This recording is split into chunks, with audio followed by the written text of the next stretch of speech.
बिलासपुर संभाग का एक जिला है जांजगीर चांपा। तो जिला है जांजगीर चांपा और इसका मातृ जिला है बिलासपुर, जिसका गठन हुआ था 1998 में और इसका प्राचीन नाम था जाजल्यपुर। तो इसके सीमावर्ती जिला देखते हैं। तो इसके सीमावर्ती जिला 4 है: कोरबा, बिलासपुर, बलौदाबाजार और शक्ति। और इसमें 2 नेशनल हाईवे हैं।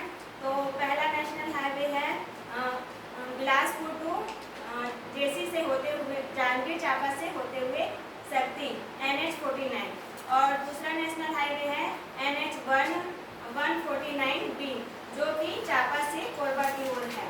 और इसमें तहसील देखें तो इसमें 9 तहसील हैं। पहला है अकलतरा, जांजगीर चांपा, सारागांव और बलौदा, पामगढ़, नवागढ़, बमनेडी और शिवरीनारायण।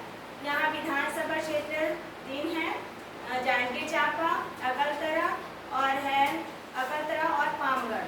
और लोकसभा क्षेत्र देखें तो 1 है, वो है जांजगीर चांपा। तो इसका तहसील देखते हैं। तो इसमें NH-49 पर चलते हैं तो सबसे पहला प्लेस पड़ता है मुलमुला।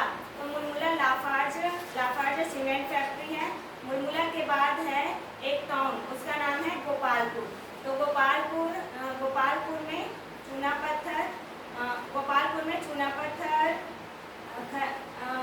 पत्थर खनिज पाया जाता है।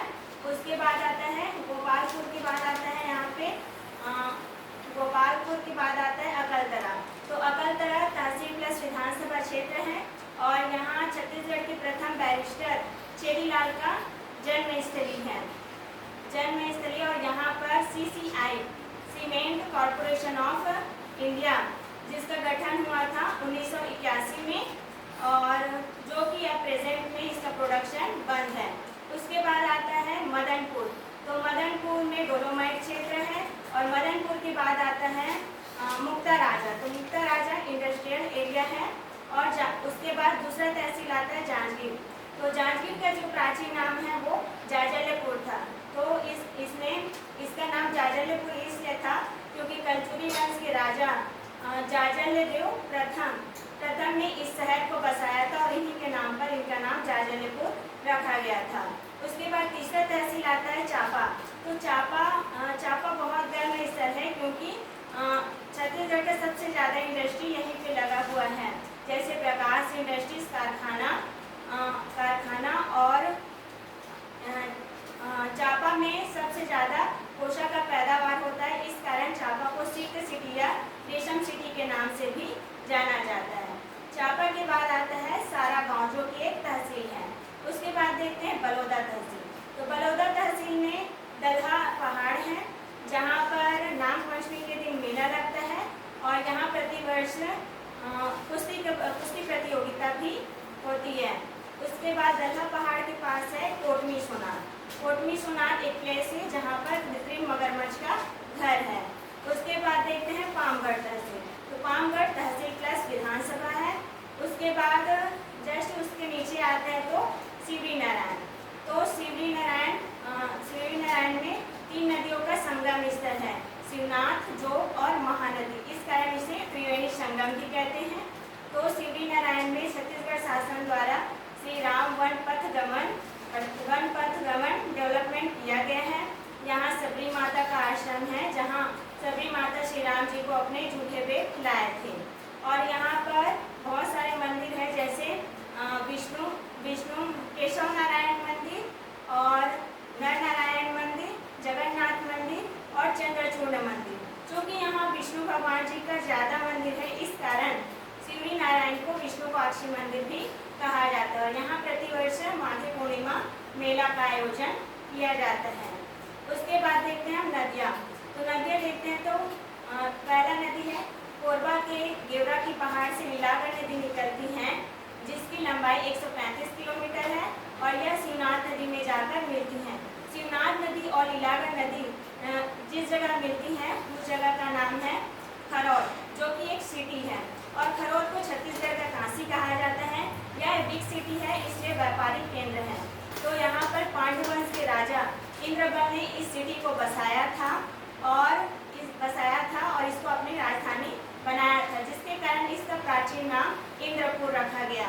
और इसके सुपुत्र ईशान बल ने लखनेश्वर मंदिर, लक्ष्मणेश्वर मंदिर और लाखा चौक, जो कि एक ही मंदिर का नाम है, इसका निर्माण कराया था। और इसके गर्भगृह में शिवलिंग है और जो कि भगवान शिव को समर्पित है, भगवान शिव को समर्पित है।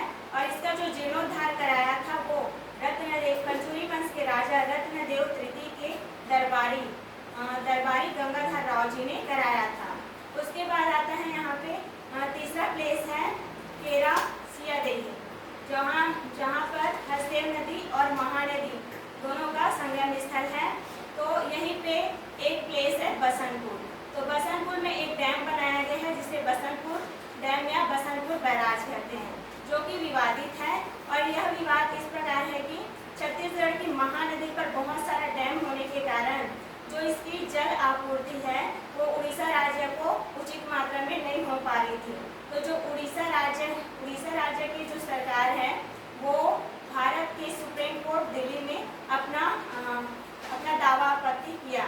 तो सुप्रीम कोर्ट के आदेश पर जल संसाधन विभाग और नदी जल और गंगा संरक्षण मंत्रालय दोनों मिलकर एक समिति का गठन किया, जिसे महानदी जल विवाद न्यायाधिकरण, जिसका गठन 12 मार्च सन 2018 को किया गया। उसके बाद हसदेव नदी जो कि कैमूर पर्वत से निकलती है और ये जांजगीर और चांपा दोनों तहसील के बीच से निकलती है। तो इसी के तट पर एक गांव है पीथमपुर। तो पीथमपुर एक आध्यात्मिक स्थल है जहां पर कलेश्वर महादेव जी का मंदिर है और यहाँ प्रतिवर्ष रंग पंचमी के दिन मेला का आयोजन किया जाता है। उसके बाद NH 149B पर देखते हैं तो सोठी एक गांव है जहाँ पर एक संस्था बनाया गया है। उस संस्था का नाम है कुष्ठ रोग निवारण समिति संगठन। तो इसके जो संस्थापक थे वो गोविंदराव कात्रे जी थे, जिसका गठन 1962 में हुआ। और इसी समिति के सदस्य दामोदर कृष्ण बापट थे, जिन्होंने भारत के गांव-गांव में जाकर कुष्ठ रोग का निवारण किया। इसी से प्रभावित होकर भारत सरकार ने उसे सन 2018 में पद्मश्री से पुरस्कारित किया।